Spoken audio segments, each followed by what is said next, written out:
အဲ့တော့ makeup အခုမှစပြင်မဲ့သူလေးတွေအတွက်နောက်ပြီးတော့ makeup တွေအများကြီးလင်းရလည်းမကြိုက်ဘူးဆိုလို့ရှိရင်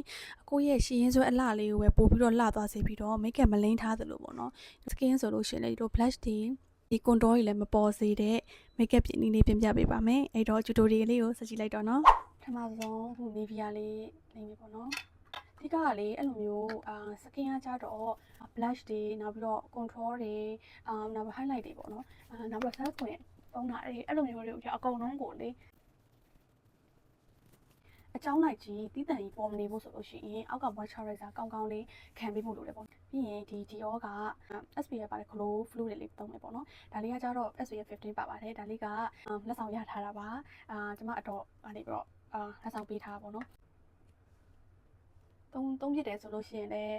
blog ထဲမှာထည့်ပြီးတော့ပြောပြပါအောင်ဆိုတော့အဲ့လိုမျိုးတွေမှာလည်းအားပေးကြတာပေါ့ဒါလေးသုံးရတာတော်တော်အဆင်ပြေတယ်ကိုဒါလေးကိုကြည့်နေတယ်ဆိုလို့ရှိရင်ဒါလေးသုံးရတာလေးအဲ့လိုမျိုး makeup ကကြတော့ကွက်နေတာမျိုးနောက်မသူ့ဟာနဲ့သူဖြစ်နေတာပဲအဲ့လိုမဟုတ်ဘဲနဲ့တဘာဝအတိုင်းနေကိုယ့်ရဲ့ skin ကကြတော့ no makeup look ပေါ့နော်ပိတ်ပိတ်ကြီးလည်းမဟုတ်ဘူး my skin better ပေါ့နော်အဲ့လိုမျိုး look လေးနောက်တော့ကိုယ့်ရဲ့ငကိုရှိပြီးသားအလှအူပဲပို့ပြီးတော့ထင်းသွားအောင်လုပ်တဲ့ဟာလေးတရားလေးဆိုလို့ရှိရင်တော်တော်လေးအဆင်ပြေပေါ့နော်ဟုတ်ကြည့်တရားလေးနဲ့ Nivea လေးနဲ့ Dior လေးနဲ့ပေါင်းလိုက်တာတော့အဲ့လိုမျိုးငကို skin ကအရင်က glow လာတယ်ပေါ့နော်အပေါ်ကနေတော့ SPF လေးတော့ထပ်လင်းရမယ်ပေါ့နော်အဲ့ဒါကတော့ဒီ lip blush ကတော်တော်မိုင်းနေမှာမယ်နော်အဲ့ကနေပြီးတော့ SPF လေးလင်းပါမယ်တော့ဒီမှာသုံးတာတော့ moisture ဟာပေါ့နော်ဒါပေမဲ့သူကနည်းနည်းလေးတားချောက်တဲ့လူဆိုလို့ရှိရင်အောက်ကနေပြီးတော့တကယ်တော့ cream ကောင်းကောင်းခံမလင်းဆိုလို့ရှိရင်တော့ဟိုဖြစ်တတ်တယ်အဲ့တော့ပို့ပြီးတော့ချောက်တတ်တယ်ပေါ့နော်အဲ့တော့အောက်ကနေ cream လေးခံလို့မယ်ဆိုတော့ဒါလေးကတော်တော်လေးအဆင်ပြေတယ် okay ဒီမှာဆိုလို့ရှိရင် sunscreen ရောဟိုရဲ့ဒီ Nivea ရဲ့ finish look လေးပေါ့နော်ဒီ glass to glow ကထောက်ထားတဲ့ cushion လေးကိုပဲနည်းနည်းလေးပပလေးပုတ်ပေးမယ်ပေါ့နော်အဲ့ချိန်မှာဆိုလဲကိုက skin က dry နေဆိုလို့ရှိရင်ဒီလိုမျိုးလေးဟိုလေးကိုဒါလေးနဲ့တက်ပြီးတော့မှဒါလေးဖြန်းပြီးတော့ရှင်မှာဖိပြီးတော့မှာပေါ့နော်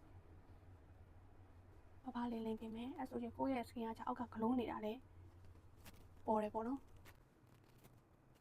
အဲ့ဒါပြီးသွားရင်ကြတော့မျက်နှာကို contour လေးလုပ်မယ်ပေါ့နော် contour လေးလုပ်တဲ့အခါမှာဆိုရင်မျက်နှာပါရိုးလေးချမယ်နည်းနည်းလေးသဘာဝတိုင်းလေးကိုမှအဲ့လိုဘယ်လိုခေါ်မလဲ slim ဖြစ်သွားအောင်လုပ်မယ်ပေါ့နော်ကိုက slim ဖြစ်ပြီးသားဆိုလို့ရှိရင်တော့ဒီ step ကိုကျော်လို့ရပါတယ်အဲ့တော့ brush ကတော့ဒီလိုတစ်စောင်း brush လေးသုံးမယ်ပေါ့နော်ဒါလေးပါဒီဟာကကျွန်မအဲ့လို contour တွေဆိုလို့ရှိရင်ကိုရီးယား brand လေးတွေပဲသုံးဖြစ်တယ်ပေါ့နော်ကိုရီးယား brand ထိုင်း brand တို့ဆိုတော့တို့တွေကကြာအရင်အညိုကြီးသွားမှာမဟုတ်ဘူးကိုရီးယား skin တုံးနဲ့သွားတာဖြစ်တဲ့အတွက်ကြောင့်မလို့အဲ့လိုကြီးဝယ်လိုက်ပြီးလို့ရှိရင်ပေါ့နော်အဲ့လို control လုပ်တဲ့အခါမှာဆိုရင်ပါရိုးတွေပါအဲ့လိုချတဲ့အခါမှာဆိုရင်မျက်နှာကြီးကအရန်ကြီးလေမင်းမင်းဖြစ်သွားမှာပေါ့နော်အဲ့ဒါတော့တောက်စရာမလိုဘူးပေါ့နော်အားကြောင့်မလို့ဟိုလေးသုံးပါလေဒီမှာဆိုလို့ရှိရင်လုံးဝ seamless ပဲပေါ့နော် no trace အဲ့လို make up လေးထားမယ် no